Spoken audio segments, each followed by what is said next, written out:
કોઈ એવો છે નહીં કે આ દુનિયા બનાવે, કારણ કે આ દુનિયા શાશ્વત છે, અતિ છે ને રહેવાની છે.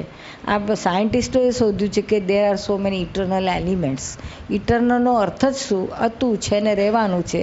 હવે જે ઇટરનલ વસ્તુ છે એને બનાવવાની વાત જ ક્યાં રહી? એટલે અહીંથી જ કોન્ટ્રાડિક્શન આવે છે. આ ભગવાનને જો બનાવ્યા વગર કોઈ બનતું ના હોય, એ જો માન્યતા હોય તો ભગવાનને બનાવનારો કોણ? એનો બનાવનારો કોણ? એ બનાવનાર કોણ? એન્ડલેસ મેટર છે. એટલે અને વાસ્તવિકતામાં જો ઇટરનલ હોય તો એને બનાવવાની જરૂર નથી, પોતે સ્વયંભૂત છે. આ વૈજ્ઞાનિકોએ શોધ્યું છે ને કે આ બધા આટલા એલિમેન્ટ્સ ઇટરનલ છે, cannot be created, cannot be destroyed. આપણે બધા કેમિકલી ઉત્પન્ન થયા છીએ, એનો મતલબ એટલે આપણે આ બોડીમાં છે, આ બોડી આખું પરમાણુનું બનેલું છે, એટમ્સ છે, બેટા ઓફ સો મેની એટમ્સ.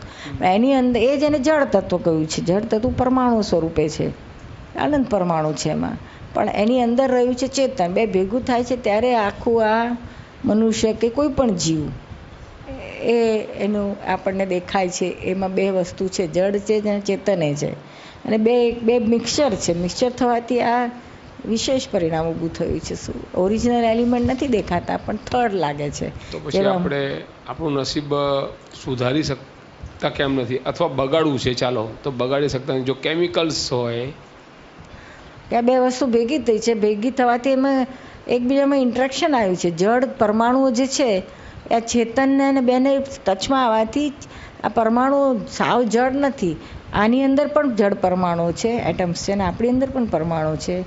પણ આમાં અને આ એટમ્સમાં ફરક છે. શું? તો કે આ ચેતનના ટચમાં નથી આવ્યા, એટલે આ ધીઝ આર ઇનર્ટ છે. આપણી અંદર છે ચાર્જ થયેલા છે. એટલે આમાં એ ડિફરન્સ છે. આમાં આ ચાર્જ નથી, આ ચાર્જ છે. ચાર્જનો નિયમ કેવો છે કે જે ચાર્જ થયેલી વસ્તુ છે એ નેચરલી ઓટોમેટિક સ્વયં ડિસ્ચાર્જ થાય. એટલે જેટલું આ ટચમાં આવવાથી ચાર્જ થયું છે એ પાછું નેચરલી ડિસ્ચાર્જ થાય. ડિસ્ચાર્જ થાય ત્યારે વિઝિબલ ફોર્મમાં. ચાર્જિંગ પ્રોસેસ સૂક્ષ્મમાં છે, પણ ડિસ્ચાર્જ આપણે એનો કલેક્ટિવલી ડિસ્ચાર્જ થાય છે, એટલે આપણે પરમાણુનું ડિસ્ચાર્જ સ્ટેજ જોઈ શકીએ છીએ. એને આપણા લોકો કર્મ કહે છે કે આ કર્યું ને તે કર્યું, ફલાણું કર્યું, પણ એનું ચાર્જનું ડિસ્ચાર્જ છે. શું એમાં કોઈને કંઈ કરવા પહોંચો તો it's all automatic and scientifically. આ આધ્યાત્મ વિજ્ઞાન છે, પેલું ભૌતિક વિજ્ઞાન છે, આધ્યાત્મ વિજ્ઞાન છે, વિજ્ઞાન જ છે. અને એમાં કોઈને કશું વચ્ચે હાથ ઘાલવો નથી પડતો. જે હાથ ઘાલે એ જ મૂર્ખ બને છે. અને માન્યતા જ છે ખાલી, પણ એ સાયન્ટિફિકલી આ જ છે. હવે આ તમે જો સમજો કે આ બે વસ્તુ એક જ છે. અત્યારે શું નામ તમારું? મહેન્દ્રભાઈ. હું મહેન્દ્ર જ છું માનીને ચાલો છો, જીવો છો, બધું એક જ છું એવું માનો છો, એટલે એક થઈને એટલે ટચમાં જ છો તમે. એટલે આ ચાર્જિંગ થયા જ કરે. પણ જ્યારે તમને રિયલાઇઝ થાય, જ્ઞાન થાય, ત્યારે આ બે જુદી વસ્તુ છે. These are two elements. અત્યારે તો એક જ છે એવું લાગે, પણ ટુ એલિમેન્ટ્સ છે. That is the stage of experience. અનુભવની વાત છે. કોઈ શબ્દમાં કે કોઈ વિઝિબલ ફોર્મમાં આવી શકે એમ નથી.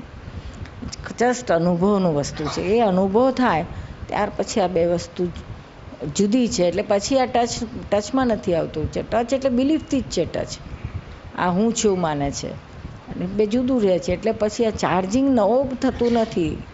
પેલું ડિસ્ચાર્જ વહેલાનું થયેલું છે એટલું જ ડિસ્ચાર્જ પૂરું થાય, એટલે આ એબ્સોલ્યુટ સેપરેટ થાય છે. એને મોક્ષ કહ્યું. અહીંયાથી આ સેપરેટ છે અનુભવ થાય, ત્યાંથી જ મોક્ષનું અહીંયાથી અનુભવ થાય. અહીંયા જ થાય, પછી કોઈ દુઃખ અડે નહીં.